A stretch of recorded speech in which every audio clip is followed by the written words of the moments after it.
In 8.3, we cover the third and fourth triangle congruence postulate. The third one is called angle side, or AAS. And then the fourth one down here is angle side angle, or ASA. So the abbreviations are just the order of the letters. Looking at the two pictures, we can talk about here and here how they're different. Angle side said, you know these two angles are the same, you know these two angles are the same, and you know that the side that's not in between them is the same. And then an angle side angle, or ASA, here I feel like I should write these down, AAS, and this one's ASA. An angle side angle, you know that this angle is the same, and you know that this angle is the same, and you know that the side that is in between them is the same. We call that the included side, and this talks about what included means if you need the practice to remember that included means between or in between. So it's very tricky to see the difference between them unless you compare them. So an angle side angle, it's the side that's in between the two angles that you know, and an angle side, it's one of the either of the two sides that's not in between the two angles. And so these are also reasons we can prove that triangles are congruent to each other. So in the first example, we get to start practicing that. Determine if the triangles are congruent. If yes, complete the congruence statement, give the reason, and label the picture correctly. If no, circle not enough info. So here in this first one, we know that these two angles are congruent, we know that these two angles are congruent, and we know the side in between them is congruent to the side in between them. So yes, it's not going to be not enough information. We can conclude that triangle ABC is congruent to triangle DEF, and the reason is ASA, because you know that this angle is the same, you know that this angle is the same, and you know that the side in between them is congruent to the side in between them.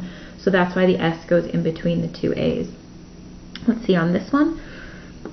We need to add the vertical angles marking onto the picture that was missing, and then that's all we can add onto the picture. So now we need to stop and compare the triangles. We know that these two angles are the same, we know that these angles are the same, and then we know that the side that's not in between these two angles is congruent to the side that's not in between these two angles. So we can conclude that triangle TNS is congruent to triangle UHS by AAS, by angle side. The side that's the same is not the side that's in between the two angles that you know, and that's why it's AAS and not ASA. And then here in the final picture, we know that these two angles are congruent, we know that these two angles are congruent, and we know that these two angles, remember the boxes mean 90, we know that those two angles are congruent, but there is no congruence. That's not one of the reasons that we learn about. This is probably a good moment for me to also point out that there's no ASS or SSA, and so these two aren't reasons. And so for this one, we can't complete the congruence statement because we don't have enough information to prove whether or not the two triangles are congruent to each other. D, E, and F here are just continuing from the previous page. So on this one, we're given that these two sides are congruent to each other. We're given that, or we can add in that this side right here is congruent to itself by the reflexive property. And based on what we've covered in our class so far, we don't have enough information on this one to prove that the two triangles are congruent to each other. On E, we know that this side is the same as this side. We know that this angle is the same as this angle. And then because the two triangles share a side, we can use the reflexive property here to prove that that side is congruent to itself. And so let's see for this one, G, N, K. Do we have enough? Yeah, we do. Side angle side, side angle side. So this isn't one of the new ones from today. This is one of the ones from section 8.2. Let me make sure I put these letters in the right order though.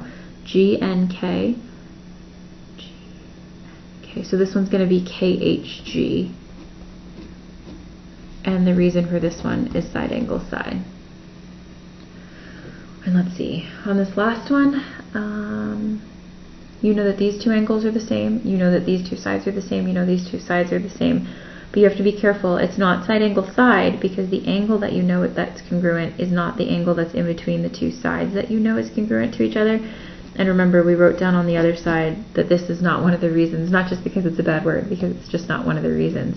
So for this one, we have to conclude that we don't have enough information to prove the triangles are congruent to each other. Marking the diagram is really key to helping get this kind of question right. So make sure you always put those markings on the diagram. All right, everybody, here we go. This is our first proof. I'm going to spend an extra second here talking about proofs a little bit. A 2-column proof has a reason for all of your statements, and then it has so a column for all of your statements, and then it has a column for all of your reasons. And there's a couple different things that can go in here as reasons for each step. The first one's always going to be given. There could be more than one given, like in this proof you see that there's 2. You can also use definitions of words, you can use postulates, you can use properties, you can use theorems, and so some of those are the things that we've been practicing so far up above. So let me talk through this proof with you. Normally with a proof you're going to be given a picture. So here's my picture for this one. The first thing on this proof is it says side AB is parallel to side CD, and so I didn't go on ahead and add those markings onto the picture. So these 2 sides are parallel. That should have been marked. And then it says that angle. So in a proof, the first reason is always going to be given. Actually, what some people like to do is they like to find the 2, like this proof has 2 things that are given, so they go ahead and they find the next thing that's given too, and they write it down there. So angle ACB is congruent to angle CAD. That's another thing that was given to you as the givens. And so you can mark that on the picture too. So angle ACB, so that's this angle right here, is congruent to angle CAD, so that's that angle right there. And then the other reasons get filled in depending on what they give to you. And so it's in the beginning when you're learning about this, it can feel tricky because there's not like a list of things that you get to pick from. If 2 lines are parallel, then you know that the alternate interior angles are congruent to each other. That was from last unit. So that's why angle DCA, this one right here, is congruent to angle BAC. That's this one right here, because they make the Z with each other, and that makes them be congruent. It's tricky to remember that. The reason why side AC here in the middle is congruent to itself is because of the reflexive property, because the 2 triangles share a side. And so because of that, you can conclude that triangle ABC is congruent to triangle CDA. And the reason the 2 triangles are congruent is angle, so these 2 angles are the same. The side that's in between the 2 angles is the same, and then the other angle here and here are the same. So the reason for that is angle, side, angle. Any of the 4 that we've learned about so far can go in here as a reason too.